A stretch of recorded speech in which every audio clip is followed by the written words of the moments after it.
আসসালামু আলাইকুম ওয়া রাহমাতুল্লাহি ওয়া বারাকাতুহু। আলহামদুলিল্লাহ ওয়াসসালাতু ওয়াসসালামু আলা রাসূলিল্লাহ ওয়া বা'দ।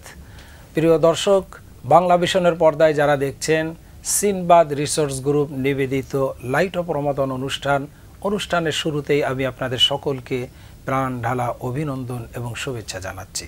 দর্শক, অনুষ্ঠানের কো-স্পন্সর ইসলামী ব্যাংক বাংলাদেশ পিএলসি এবং আল আরাফা ইসলামী ব্যাংক পিএলসি। অনুষ্ঠানের শুরুতেই রয়েছে দর্শক আপনাদের জন্য কোরআনুল কারীমের তেলাওয়াত। আউযু বিল্লাহি মিনাশ শাইতানির রাজীম।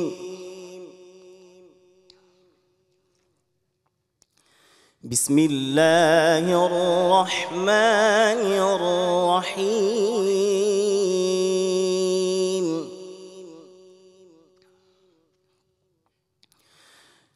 ইন্না লিল মুত্তাকিনা মাফাজান হাদাইকা ওয়া আ'নাবা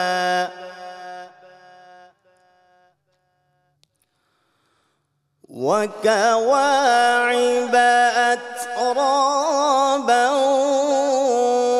ওয়া كأسا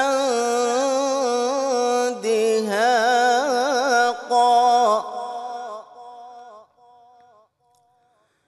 لا يسمعون فيها لغوا ولا كذابا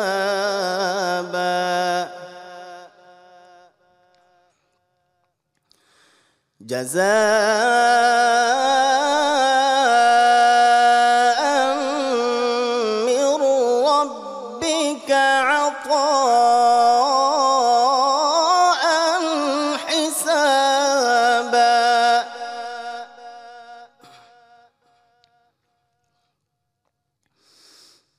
رب السماوات والأرض وما بينهما الرحمن لا يملكون منه خطابا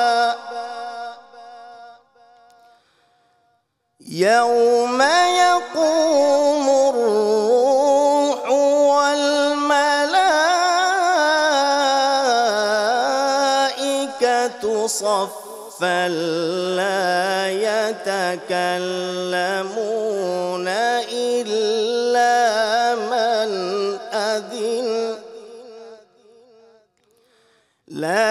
يتكلمون إلا من أذن له الرحمن وقال صوابا صدق الله العظيم। দর্শক, আমরা কারি সাহেবের কণ্ঠের সুমধুর কোরআন তেলাওয়াত শুনলাম। এ পর্যায়ে রয়েছে বিষয়ভিত্তিক আলোচনা, আর আজকের বিষয় হচ্ছে রমাদান মাস পেয়েও হতভাগ্য কারা। অত্যন্ত চমৎকার একটি বিষয়, যার শিরোনামেই আপনারা বুঝতে পারছেন যে আজকের আলোচনার বিষয় কি হবে। আসুন, এ বিষয়ের উপর আলোচনা করার জন্য দুজন দক্ষ আলেমে দ্বীনকে আমরা স্টুডিওতে মেহমান করে নিয়ে এসেছি। আমাদের মেহমানদের সাথে আপনাদেরকে পরিচয় করিয়ে নিচ্ছি। প্রথমে ডান দিক থেকে আছেন বিশিষ্ট ইসলামী চিন্তাবিদ, উদীয়মান স্কলার জনাব হাফেজ মাওলানা ইমরান বিন লুৎফর। আসসালামু আলাইকুম ওয়া রাহমাতুল্লাহি ওয়া বারাকাতুহু। এরপরে রয়েছেন আরেকজন আলেমে দ্বীন জনাব মাওলানা হাফেজ মাওলানা মুফতি নুরুল ইসলাম বিন ইসমাইল। আসসালামু আলাইকুম ওয়া রাহমাতুল্লাহি ওয়া বারাকাতুহু। ওয়ালাইকুম আসসালাম ওয়া রাহমাতুল্লাহি ওয়া বারাকাতুহু। আপনারা কেমন আছেন? আলহামদুলিল্লাহ, আপনি কেমন আছেন? আলহামদুলিল্লাহ, আপনাদেরকে স্বাগতম জানাচ্ছি অনুষ্ঠানে। আপনাকে মোবারকবাদ। দর্শক, রমাদান মাস পেয়েও কারা হতভাগ্য। আগেই মুখ থেকে এসে যাচ্ছে আমার আফসোস তাদের জন্য যারা পবিত্র মাহে রমাদানের মতো এত এত বরকতপূর্ণ একটি মাস জীবনে পেল, অথচ হতভাগ্য। অসংখ্য হাদিস বিশ্ব নবী তার জন্য হতভাগ্য ব্যক্তি হিসাবে বর্ণনা করেছেন। আমি যাচ্ছি মাওলানা ইমরান বিন লুৎফর সাহেবের কাছে, যে রমাদান মাস আল্লাহ পাক দিল, আমাদের জীবনে কত রমাদান আসলো, 12টি মাসের মধ্যেই একটি মাস আল্লাহ পাক রমাদান দিল, বরকতের মাস। আল্লাহ পাক দয়া করে মায়া করে আমাদেরকে সৃষ্টি করেছে। সেই দয়া মায়ার একটা অংশ হচ্ছে রমাদান আমাদের জন্য দান করা। অথচ এই রমাদান আমরা পেলাম, এরপরে যদি হতভাগ্য হওয়া হয়, এর অবস্থাটা কি হতে পারে? নাহমাদু ওয়া নাশকুরুহু আম্মা বাদ, আউযু বিল্লাহি মিনাশ শাইতানির রাজিম, বিসমিল্লাহির রহমানির রহিম। দেখুন, আমরা প্রত্যেকটি জিনিসের এপিঠ ওপিঠ আছে, এটা কিন্তু আমরা জানি। ঠিক তদ্রূপ রমাদান মুবারক সম্পর্কে আল্লাহ পাক রব্বুল আলামিনের তরফ থেকে যে পরিমাণ শুভ সংবাদের কথা বলা হয়েছে, লাআল্লাকুম তাত্তাকুন, এটা আল্লাহ তাআলার তরফ থেকে সবচাইতে উৎকৃষ্ট উদাহরণ।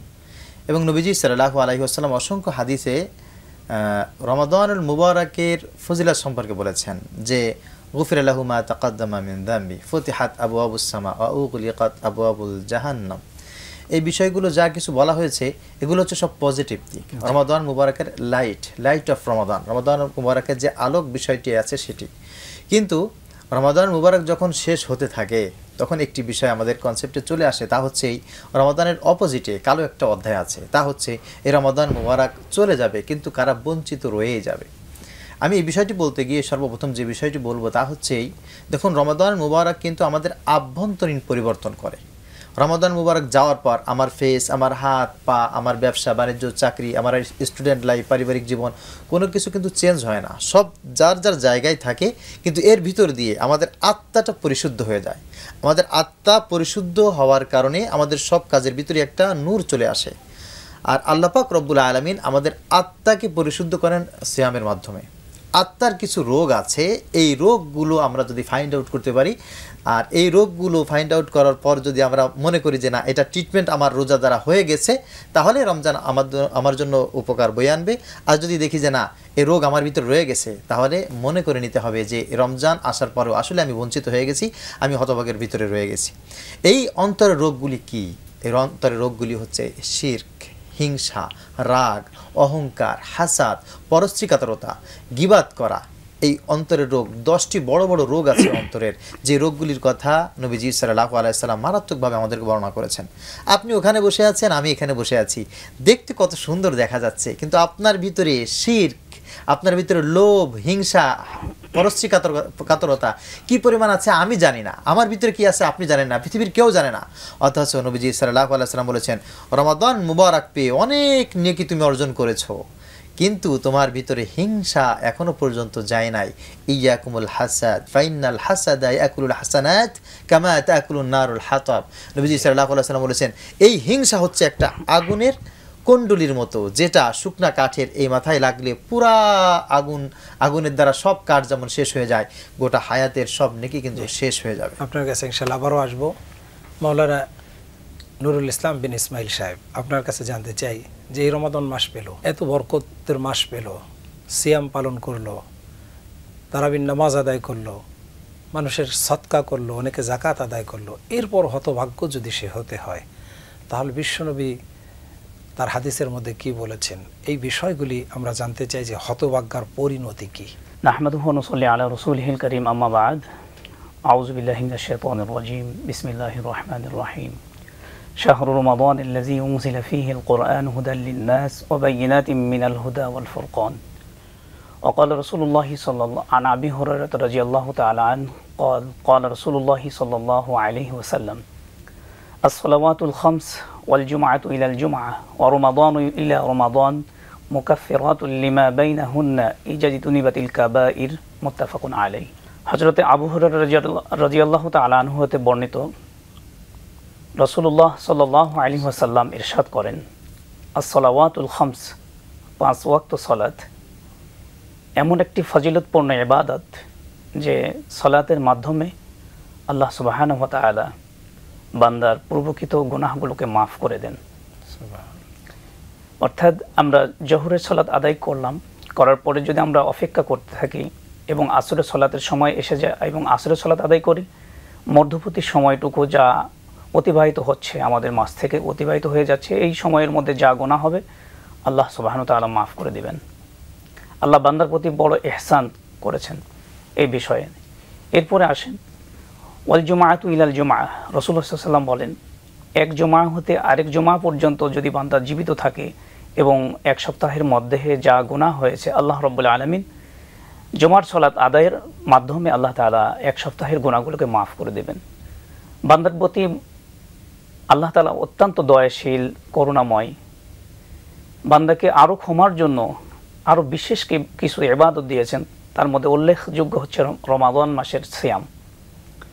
এই প্রসঙ্গে রাসূলুল্লাহ সাল্লাল্লাহু আলাইহি ওয়াসাল্লাম বলেন যে এক রমজান হইতে রমাদান ইলা রমাদান, এক রমাদান হইতে আরেক রমাদান পর্যন্ত যদি বান্দা জীবিত থাকে আর রমাদান উভয় বছর উভয় সিয়ামগুলো যদি মাসের পরিপূর্ণ সিয়ামগুলো যদি সে পূর্ণ করে আদায় করতে পারে, আল্লাহ তাআলা এক বছরের জীবনে যা গুনাহ করেছেন, এক বছরের মধ্যে যা গুনাহ হয়েছে আল্লাহ তাআলা তার এক বছরের গুনাহগুলোকে মাফ করে দিবেন।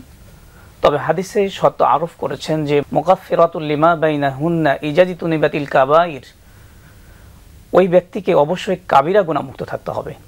তো সম্মানিত উপস্থাপক, আপনি প্রশ্ন বলেছেন যে কাদের গুনাহ মাফ হবে না। তো এই প্রসঙ্গে রাসূলুল্লাহ সাল্লাল্লাহু আলাইহি ওয়াসাল্লাম বলেন আকবারুল কাবাইরি সাবউন ওয়াল ইশরাকু বিল্লাহ ওয়া উকুকুল ওয়ালিদাইন ওয়া কতলুন নাফস ওয়া ইয়ামিনুল গুমুস ওয়া আকলুর রিবা ওয়া আকলু মালাল ইয়াতীম ওয়া শাহাদাতুজ জুর আও কামা ক্বালা নবী সাল্লাল্লাহু আলাইহি ওয়াসাল্লাম। তো মাহে রমাদান পাবার পরে কাদের গুনাহগুলো মাফ হবে না সেই প্রসঙ্গে আল্লাহ রাসূল বলছেন যে আল ইশরাকু বিল্লাহ, যারা আল্লাহর সঙ্গে কাউকে শরীক করে, শিরক। আর আল্লাহ তাআলা কোরআনুল কারীমের মধ্যে বলেন, সূরাতুল লুকমানের মধ্যে বলেন ইন্না শিরকা লাযুলমুন আযীম, নিশ্চয় আল্লাহর নিকট শিরকটা হচ্ছে অত্যন্ত বড় জুলুম। জি, আপনার কাছে পরের কথাগুলি শুনবো ইনশাআল্লাহ, তবে একটা বিরতির পরে। দর্শক, সময় হলো বিরতির, আমাদের সাথেই থাকুন। একটা ছোট্ট বিরতি নিয়ে ফিরে আসছে।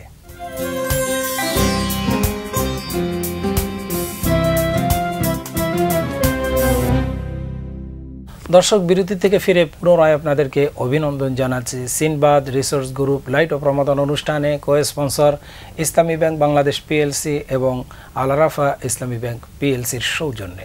জি, আপনি যেই হাদিসটা বলেছিলেন যে এক নাম্বার হচ্ছে আল্লাহর সাথে শিরক করা, যে আমরা পরপর যদি হাদিসগুলি বলে যাই যে কারা হতে পারে। তো আমরা বলছিলাম যে আল ইশরাকু বিল্লাহ, আল্লাহর সঙ্গে কাউকে শরীক করা। এই প্রসঙ্গে আল্লাহ তাআলা সূরাতুল লুকমানের মধ্যে ইরশাদ করেন ওয়ামাই ইউশরিক ইন্না শিরকা লাযুলমুন আযীম, নিশ্চয়ই আল্লাহর নিকট শিরকটা হচ্ছে অত্যন্ত বড় জুলুম। আর আল্লাহ সুবহানাহু ওয়া তাআলা শিরককারীদের প্রসঙ্গে সূরাতুন নিসার মধ্যে বলেন ওয়ামাই ইউশরিক বিল্লাহ, যারা আল্লাহর সঙ্গে কাউকে শরীক করে ফাকাদ হারামাল্লাহু আলাইহিল জান্নাহ, তাদের জন্য জান্নাতের নিয়ামত হারাম। জি, সে জান্নাতে যেতে পারবে না, মানে জান্নাতের দরজার কাছেও যেতে পারবে না। ওমা ওয়াহুন নার, তাদের স্থান হচ্ছে জাহান্নাম। ওমা লিজ জালিমিনা মিন আনসার, সেই বিপদের দিনে তাদের পাশে কোনো সাহায্যকারীও থাকবে না। তাই আসুন আল্লাহ তাআলা আমাদেরকে শিরক মুক্ত জীবন যাপন করার তৌফিক দান করুন। আর উকুকুল ওয়ালিদাইন, আল্লাহ রাসূলুল্লাহ সাল্লাল্লাহু আলাইহি ওয়াসাল্লাম আরেকটু বলেন, দ্বিতীয় নম্বরে বলছেন যে পিতামাতার সঙ্গে নাফরমানি করা। যদি আমরা পিতামাতার অবাধ্যাচরণ করি তাদেরও গুনাহ মাফ হবে না। মাহে রমাদানের সিয়াম পালন করার পরেও এই সিয়াম তাদের গুনাহকে মাফ করতে পারবে না। এরপরে ওয়াকাতলুন নাফস, অন্যায়ভাবে যদি মানুষকে আমরা কেতাল করি, হত্যা করি, তাহলে আমাদের যে কোনো মানুষকে অন্যায়ভাবে, কেসাসের বিনিময়ে, কেসাস এটা না, যদি অন্যায়ভাবে কাউকে আমরা হত্যা করি তাহলে সেক্ষেত্রে আমাদের এই সিয়াম আমাদের এই গুনাহগুলোকে মাফ করে দিতে পারবে না।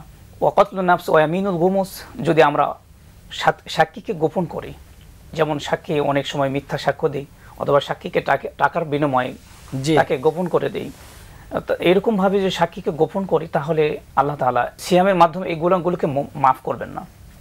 ও আকলুর রিবা, যদি আমরা সুদ ঘুষের সঙ্গে জড়িত থাকি তাহলে আমরা এই যে মাহে রমাদানে যে সিয়াম পালন করলাম, এই শুধু উপবাস থাকাই হলো, কিন্তু আমরা গুনাহগুলোকে মাফ করে নিতে পারবো না। এক কথায় হচ্ছে বড় গুনাহ, যেহেতু হাদিসের আগের হাদিসে আসছে ইজতানাবাল কাবাইর, সমস্ত বড় বড় গুনাহ, বড় গুনাহ, মদ্যপান করা বড় গুনাহ, জুয়া খেলা বড় গুনাহ, তারপরে আপনার গালমন্দ গীবাত করা বড় গুনাহ, মানুষের বিরুদ্ধে মিথ্যা অপবাদ দেওয়া, যে মিথ্যা সাক্ষ্য দেওয়া বড় গুনাহ। এগুলিতে এত বড় অপরাধ কিয়ামতের আলামত বলা হয়েছে। শাহাদাতুজ জুরি ওয়া কিতমানুল হক, সত্য গোপন করা এবং মিথ্যা সাক্ষ্য দেওয়া।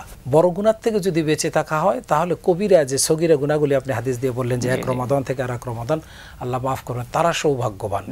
আর যারা বড় গুনার থেকে বেঁচে থেকে রমজান থেকে শিক্ষা নিয়ে নিজেকে তাওবাকারী বান্দা হিসাবে আনতে পারবে না, সেই ব্যক্তি হালাক হয়ে যাবে। আপনাকে অসংখ্য ধন্যবাদ। আমি যাচ্ছি যে এই হালাককারীর ব্যাপারে বিশ্বনবী কি বলেছেন। নবীজি সাল্লাল্লাহু আলাইহি ওয়াসাল্লাম বলেছেন যে রমাদানুল মুবারকের কল্যাণ থেকে যে বঞ্চিত হয়ে গেল, মান হারুমা খায়রাহা ফাকাদ হারুম, সে আসলে যাবতীয় কল্যাণ থেকেই বঞ্চিত হয়ে গেল। আর আমি আপনার কথাটাকে প্রথমে একটু ফিরিয়ে আনতে চাই, তা হচ্ছে দেখুন, আমরা একটা জিনিস সবসময় উপলব্ধি করা উচিত আমাদের, তা হচ্ছে আমি যদি মাসে 100 টাকা ইনকাম করি বা দৈনিক 100 টাকা ইনকাম করি, আর যদি আমি 90 টাকা খরচ করি, তাহলে কিন্তু আমার ব্যালেন্সে 10 টাকা থাকলো। আর আমি যদি দৈনিক 1000 টাকা ইনকাম করি আর যদি 1010 টাকা খরচ করি, আমি কিন্তু 10 টাকা ঋণ রয়ে গেলাম। তো আমি রমাদান মুবারকে যত ইবাদত করি না কেন, আমি গুনাহের রাস্তা যদি বন্ধ না করি, তাহলে কিন্তু রমজান আমার জন্য হতভাগের কারণই হবে। আমরা অনেক ক্ষেত্রে এখন দেখছি সোশ্যাল মিডিয়ার মাধ্যমে যে আমরা অশ্লীলতা থেকে কেন যেন মুক্ত হতে পারছি না, অথচ আল্লাহ পাক রব্বুল আলামিন বলছেন আল্লাযীনা ইয়াজতানিবুনা কাবাইরাল ইসম ওয়াল ফাওয়াহিশা ওয়া ইযা মা গাযিবু হুম ইয়াগফিরুন। আসলে ক্ষমা তো তারা পাবে যারা সমস্ত প্রকার গুনাহের কাজ থেকে নিজেকে বিরত রাখতে পেরেছে এবং সমস্ত প্রকার অশ্লীলতা থেকে।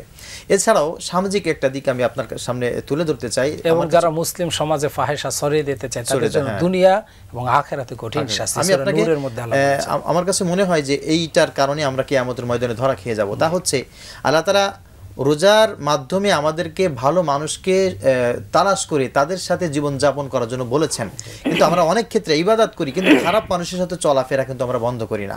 আল্লাহ তাআলা সূরা আহজাবের শুরুতে বলেছেন, নবীজি সাল্লাল্লাহু আলাইহি ওয়াসাল্লামকে উল্লেখ করে বলছেন, ইয়া আইয়ুহান নবী তাকিল্লাহ ওয়া লা তুতি'ল কাফিরিন ওয়াল মুনাফিকিন, আপনি হে নবী আল্লাহকে ভয় করবেন এবং কাফেরদের মুনাফিকদের অনুসরণ আপনি করতে পারবেন না।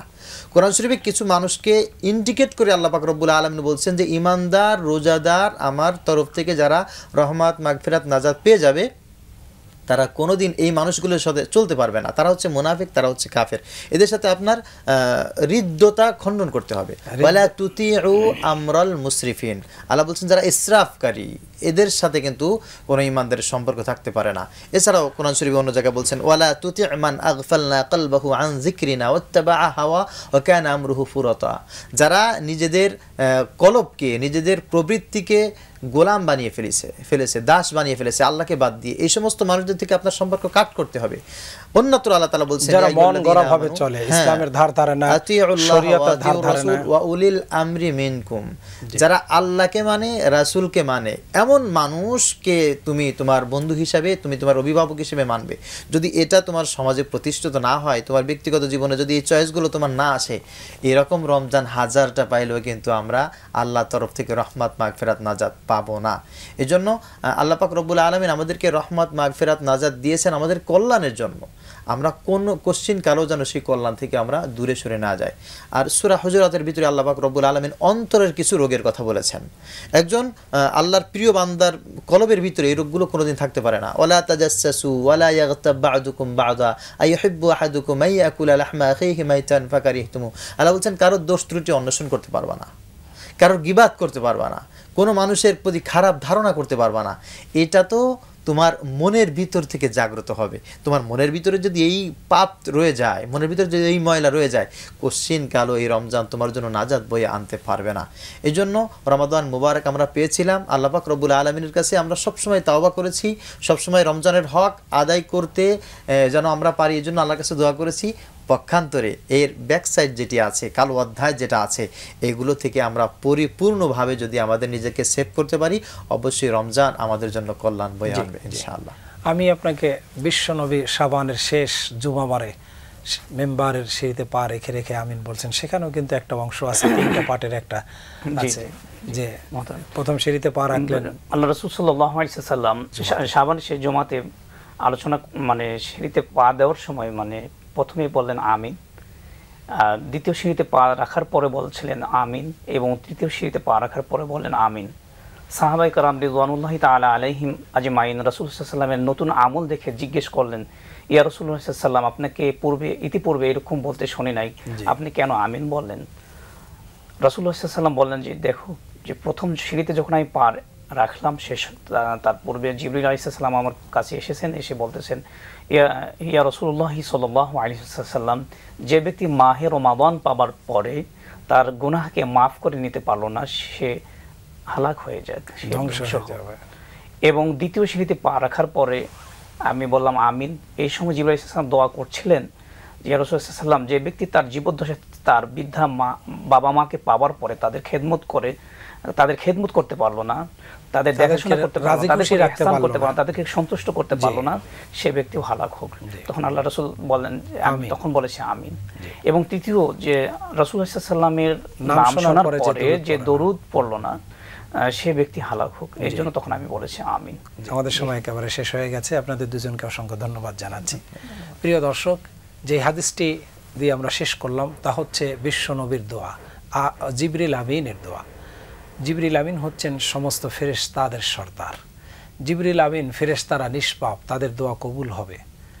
আর তার দোয়াকে আবার ওকালতি করলেন, সুপারিশ করলেন এমন একজন নবী যিনি সাইয়্যিদুল আম্বিয়া, ইমামুল মুরসালিন, যার দোয়া আল্লাহর কাছে কল্পনা করার আগেই আল্লাহ মঞ্জুর করে রাখেন। সেই নবী সাপোর্ট দিলেন জিবরিল আমিনের দোয়ার প্রতি। জিবরিল আমিন যে 3টি দোয়া করলেন, যে রমাদান মাস পাইয়াও গুনাহ থেকে মুক্ত হয়ে নিজেকে মাফ করাতে পারলো না, এমন হতভাগ্য ধ্বংস হয়ে যাক।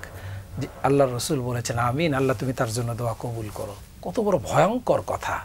একটু যদি আমরা আকল খাটাই যে কত বড় ভয়ঙ্কর কথা, আল্লাহর নবীর দোয়া আল্লাহকে ফেলে দিবে? কখনোই ফালা যাবে না। আল্লাহর রাসূলের দোয়া অবশ্যই আল্লাহ পাক কবুল করে নেবেন। সুতরাং এই একটা হাদিস দিয়েই আমাদেরকে সংশোধন হওয়া দরকার, আমাদের কলিজায় ভয় হওয়া দরকার যে রমাদান মাস যায় আর আসে, আমরা শুধু ইফতারি সাহারির ভিতরে মজা নেই, কিন্তু আমার জীবনের গুনাহগুলি মাফ করাতে পারলাম কিনা, আমি কি সফল হলাম না ধ্বংস হলাম। আল্লাহ পাক যেন এই উপলব্ধি করার তৌফিক আমাদেরকে দান করেন। আগামী পর্ব দেখার আমন্ত্রণ জানিয়ে আজকের মতো বিদায় নেব।